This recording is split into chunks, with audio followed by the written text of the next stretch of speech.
For the first time in a long time, New England Patriots are irrelevant. And a lot of that has to do with Bill Belichick, the GM. No one can deny his coaching acumen. I've always said he's a football genius. But the GM is killing the coach in Bill Belichick right now. A lot of people feel that way. Again, I'll remind everyone, D. Wood began his career playing for Belichick, won 2 Super Bowl rings with Bill in New England. He probably never did, however, sauna with Bill Belichick, and Mike Tannenbaum did. So I will turn to you. I mean, there have been a lot of fingers pointed at a guy whose accomplishments speak for themselves. In your mind, how do you see it? I think they can be better. That's pretty obvious, but both things can be true. Their players have to play better. Greeny, 2 years ago, Mac Jones, as a rookie, took this team to the playoffs and almost beat Tom Brady and the world champion Buccaneers, and they stood toe-to-toe. Mac Jones can't turn the ball over. That was a horrible pick six last week. With that said, yes, they need another element on the outside. They have 2 great tight ends in Hunter Henry and Mike Gesicki, a really good running back in Ramondre Stevenson. But I think the biggest issue right now, their injuries on the offensive line. Hopefully they're going to get Riley Reif back. They've only had one player, David Andrews, play the whole season on the offensive line. And when you're a quarterback that's a little athletically limited, like Mac Jones is, that's a big deal. He's not a little athletically limited. He's significantly athletically limited. Let's be fair. And isn't it also fair to wonder if some of the regression that we have seen from Mac Jones comes from the decision that Bill made last year, that everyone raised their eyebrows about at the time, to install Matt Patricia and Joe Judge to run that offense. And I've had people up here this week telling me that screwed up Mac Jones so badly that he still has not gotten past it. That's fair, but Bill Belichick held Bill Belichick accountable and made a change. He didn't dogmatically just say, hey, this is going to work. So, look, it's a work in progress. It hasn't been good enough, and Dan's going to be there on Sunday. I expect them to be the Saints in a low-scoring game, and they're going to hang around the rim here, Greeny. 7 wins, 9 wins. They could be in the playoffs. When you set the standard that high, right, then that's not good enough. And Bill Belichick has to hold Bill Belichick, the general manager, accountable because they don't have good players. They don't have explosive players, right? And they used to get away with it because Tom Brady was so good in making everybody that was average and all the misses that he had in his drafts look great. Like Devontae Parker, anytime somebody trades a player with you within the division, they're telling you something. They're telling you thank you for taking them off of your hands. They got to go back and go get J.C. Jackson, to try and get some depth. This team doesn't have depth. They don't have special players on the outside, and they think that they can go and have these reclamation projects with players and say, well, when they get in our system, they're going to be great. I mean, Juju Smith-Schuster, that's what you're giving your young quarterback. Where's the weapons? We talk about, Justin Fields going on, they're getting DJ Moore. Where's the number 1 receiver at? They got a lot of average players, and they think that the coaches are going to push them over the top. That doesn't work all this time. You win in this league with players, and I think Bill forgot that because he had the greatest player of all time. Dan, you have this game this week. So what sense are you getting from out of New England about how they're feeling about where they are? Well, look, they're shaken up by the defensive injuries, obviously, but in terms of the quarterback, I think that, look, I think it's 100% fair to say that there was a setback last year because of Belichick's decision to go, and you put Matt Patricia, Joe Judge in a bad spot too, right? I mean, like, instead of hiring an experienced offensive coordinator. So that's a setback for the quarterback. But I do think there's a feeling of, like, we have to see, if you're going to be a franchise quarterback, you have to be able to elevate. You have to be able to elevate your team above adversity. And we really haven't seen that with Mac Jones. The rookie year, when they got hot in the second half, the defense was playing great. Their schedule was a little bit soft. We haven't seen him rise above. And lack of playmakers, offensive line injuries, fair. In Houston, there's a rookie that has 1,000 yards passing already behind second and third string offensive linemen with middle round wide receivers. Like, you can do it, right? Like you can actually overcome. And we haven't seen it with Mac Jones.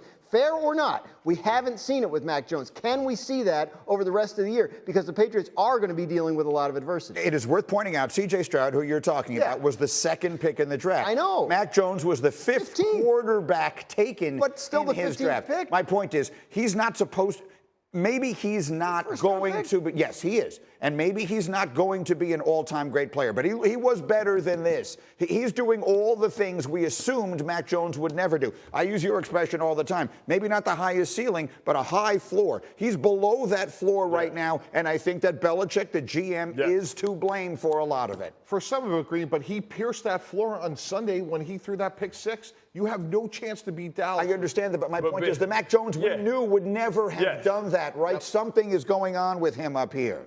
It's regression, right? And now he's learning another system because they messed him up last year. You want continuity and consistency with young quarterbacks so that they can grow packages and understand. And Bill and his arrogance, thinking that he can put Matt Patricia there, is proof to the pudding that this guy took a step back. You talk about C.J. Stroud. He has the best left tackle in the game. He has a tremendous running back. He has players, and maybe we don't know about some of these weapons that they have, but Nico Collins is starting to prove that he's much better than where he was drafted. There has been no more decimated offensive line in the league. Man, are we making excuses for? I'm telling no. I'm just saying, you can elevate beyond your circumstances. Yeah. That's what they need to see from Mac Jones. Fair or not, the rest of the year is a referendum on him. Fifth-year option deadline next May. They have to know what they have, or else they'll be in the market for a replacement. 100% right. I would argue right now, you look up and down that offensive roster in Houston, they've got better players than Mac Jones has. Yes. He's got better people to throw to than Mac Jones does. Put the picks up on the screen. Let's see it. As it's going to be the Patriots, and that's if Carr plays. Yeah. If Jameis Winston plays, God help us. We'll see one way or the other. I'm picking New England, although candidly, for the life of me, I have no idea. This is a Dak Prescott game. There's literally no scenario in which the Cowboys win where Dak Prescott doesn't play well, where he's not a force multiplier. Now, he was the deciding factor in their 2 playoff losses, so I'm sure Jerry Jones envisioned something different. But if you follow the tea leaves and you listen to what Jerry Jones said in his radio spot in Dallas, and I quote, "If we maximize what we're doing with Dak and execute, there's no reason physically, no reason scheme-wise that we shouldn't go out there and play well enough to get a win and win a football game." Translation, the head coach ain't the problem, the scheme is fine. The talent ain't the problem, there's no reason physically we can't compete. What matters is the quarterback and how he plays. This is why you give guys top of the market deals. When the teams are evenly matched, I'm looking for the quarterbacks to be the difference. When you look at the 2 teams, tail of the tape, 7 Pro Bowlers last year for the 49ers, 8 for the Dallas Cowboys. The head coach for the 49ers, been to 3 conference championship games. Head coach for the Cowboys, been to 4. Both teams have top 5 scoring offenses and defenses. What it's going to come down to is quarterback play. And unfortunately for Dallas, the guy on the other sideline has been playing better than your guy all year long. Dak has been fine, but he hasn't been as good as Purdy. They need that to change on Sunday night if Dallas is going to get a win. Great, I see it slightly different. This is a referendum on Mike McCarthy's decision to fire Kellen Moore. The most consequential play in the game in the playoffs was 2nd and 8. There was about 1 minute and 24 seconds to go. It's 6-6, and he throws an interception, and that's not going to happen. I promise you, Mike McCarthy will not let Dak Prescott throw an interception. Right now, their offense is the game of keep away. They're 31st in the NFL in yards per pass attempt, but 4th in scoring. They are not going to put the ball in harm's way. That's why Mike McCarthy fired Kellen Moore, and that's why the result will be different on Sunday. So why pay the quarterback that much money when you got a guy over there that's making $900,000 outplaying a guy that's making top of the market money? He has to be the difference maker, right? If all things are equal, listen, if he can't beat Brock Purdy, then he doesn't deserve to be considered the top 10 quarterback. All things are equal. They both have similar teams. I feel like it's a metaverse. Both teams are built the same way, or the multiverse. The multiverse, right? It's like they both have the same philosophy. They both want to run the ball, physicality. They got receivers that got yak yards. And, Dak has to be the difference. The fact is that Dak has always come up short whenever he has to play a team that's his equal or a quarterback that's his equal over there. So if not now, then when?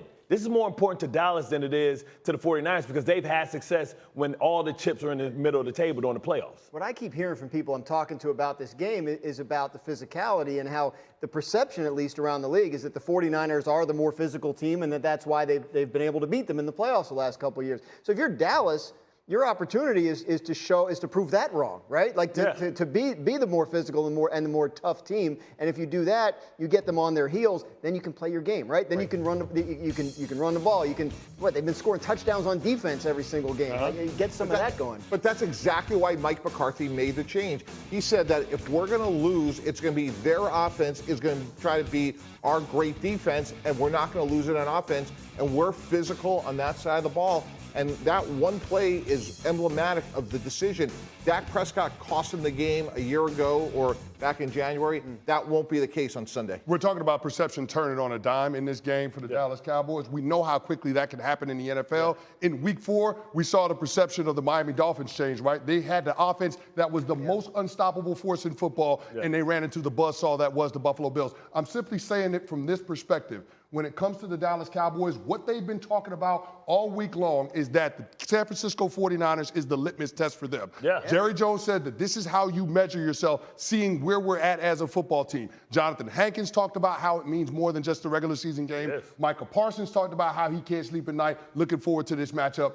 If they go out there and lose this football game, what does that say about the Dallas Cowboys? Where do they go from here from a confidence standpoint? They're the ones that are putting all the emphasis on this game. Yeah. It's not just the media or the fans hyping it up. It's them. What happens if they lose? That is the biggest question that we got to find out. Let's put the picture up on the screen here, because obviously it's a fascinating game, and we see it sort of split down the middle, and my pick is not up there, but I would take San Francisco for the simple reason I just think they're a better team. They got more dogs. Look, you want to talk about all the weapons that San Francisco has? I will take Ayuk and Deebo Samuel and Greg Kittle for sure over CD and whoever else. Christian McCaffrey. And they don't have anyone who's even in the same vicinity as McCaffrey. Pollard's a good player, but he's not Christian McCaffrey. Offensive lines, if you even want to do Dallas the service of calling it a wash, I think Brock Purdy has a better team and a better defense. But when it's close, one's supposed to have a franchise quarterback and one's supposed to have a guy that's a game manager. Right. The guy that's supposed to be able to elevate his guys, even though the personnel isn't the same. We saw it with Tom Brady. Often Tom Brady didn't go in there with the personnel that was better than the opponents from top to bottom, but he was the force multiplier. And Dak Prescott hasn't been that in his career, and that's something that he has to own. I think the 49ers are the best team in football. I don't know that there's any more than that I can say about it. I got to let Canty go back to radio.